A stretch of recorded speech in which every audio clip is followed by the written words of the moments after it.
নমস্কাৰ, যিসকল ছাত্ৰ-ছাত্ৰীয়ে 2024 চনত আছাম পলিটেকনিক এডমিশ্যন ল'ম বুলি ভাবিছে আৰু যিসকলে ইতিমধ্যে এপ্লাই কৰিছে, যিসকলে এপ্লাই কৰা নাই, তো সকলৰ বাবে এটা গুৰুত্বপূৰ্ণ এটা নোটিছ আহি গৈছে। তো নোটিছত কি কি কথা উল্লেখ কৰিছে, মেইন পইণ্ট গোটেইখিনি আপোনালোকৰ লগত আলোচনা কৰিবলৈ চেষ্টা কৰিম।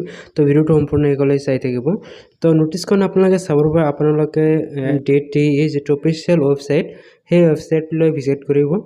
ৱেবছাইটলৈ ভিজিট কৰাৰ পিছত যিটো পলিটেকনিকৰ যিটো এডমিশ্যনৰ যিটো পৰ্টেল দিয়া আছিলে, তাতে আপোনালোকে ক্লিক কৰিব। ক্লিক কৰি দিয়াৰ পিছতে আপোনালোকে ইয়াতে দেখিবলৈ পাব যেটা অপশ্যন এটা আহি গৈছে যে registration for admission into government polytechnics of Assam is now extended. তো আপোনালোকে কি কৰিব লাগিব, নোটিছটো আপোনালোকে ডাউনলোড কৰিব লাগিব। ইয়াতে যিটো PDF দিয়া আছে, তো PDFটো এনেকৈ দিয়া আছে আৰু যিটো ডেটটো দিয়া আছে, সেই ডেটটো আপোনালোকে যদি চাই তেনেহ'লে আপোনালোকে দেখিবলৈ পাব ইয়াতে দিয়া আছে যে 13 জুন নেশ্যনেল ইয়াতে নোটিছ বুলি দিয়া আছে। দিয়া আছে যে for admission into 3 years diploma engineering and technology courses of for the season 2024-25 বুলি দিয়া আছে।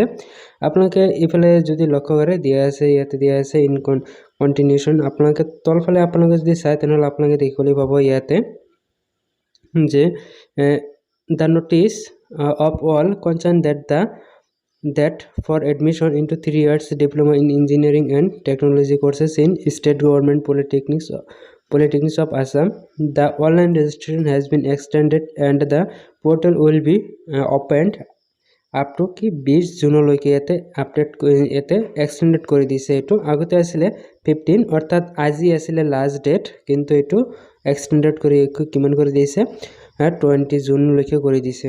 তো আপোনালোকে এইটো 20 জুনলৈকে আপোনালোকে এপ্লাই কৰিব পাৰিব।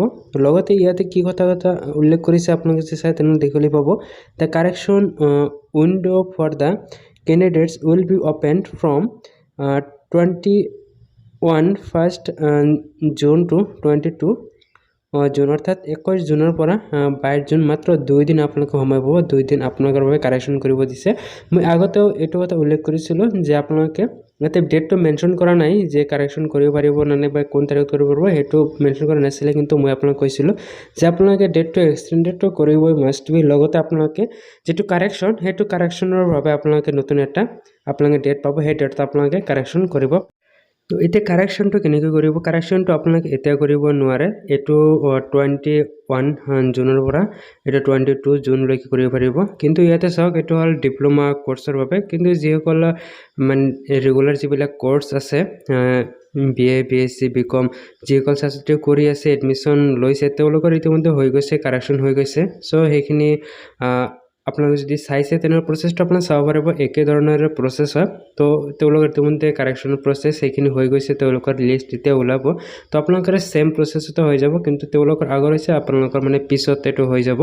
তো নিশ্চয় আপোনালোকক মই যেতিয়া অ'পেন হ'ব নিশ্চয় মই আপোনালোকক দেখুৱাম। আপোনালোকক মই এতিয়াও মানে দেখাব পাৰোঁ, কিন্তু এইটো পলিটেকনিক কোৰ্চৰ নহয়, একেই ছেম হয়, প্ৰচেছটো একেবাৰে ছেম হয়, কিন্তু জাষ্ট কোৰ্চটো বেলেগ কাৰণে মই আপোনালোকক এইটো মানে দেখুওৱা নাই। তো যেতিয়াই 21 তাৰিখ আহিব নিশ্চয় মই আপোনালোকক এইটো অ'পেন কৰি দেখুৱাম, পৰ্টেল খুলি আপোনালোকক নিশ্চয় দেখুৱাম। তো এইখিনি আছিলে আপোনালোকক জনাবলগীয়া। আৰু বহুতে হয়তো এনেকুৱা মেছেজ কৰি থাকে যে তেওঁলোকৰ পে'মেণ্টটো ফেইল আহিছে। যদি আপোনালোকৰ পে'মেণ্টটো ফেইল আহিছে, আপোনালোকে বাৰে বাৰে পে'মেণ্ট কৰিব নালাগে, আপোনাৰ আমাৰ লগত কণ্টেক্ট কৰিব পাৰে। মাত্ৰ এবাৰতে আপোনালোকে পে'মেণ্ট কৰিলে আপোনাৰ পে'মেণ্ট ছাকচেছফুল হৈ যাব। ইতিমধ্যে কেইবাজনৰো মই কৰি দিছোঁ তেনেকুৱা যে তেওঁলোকৰ পে'মেণ্ট ফেইল হৈ গৈছে, 3বাৰ পে'মেণ্ট কৰাৰ পিছতো পে'মেণ্টটো ফেইল হৈ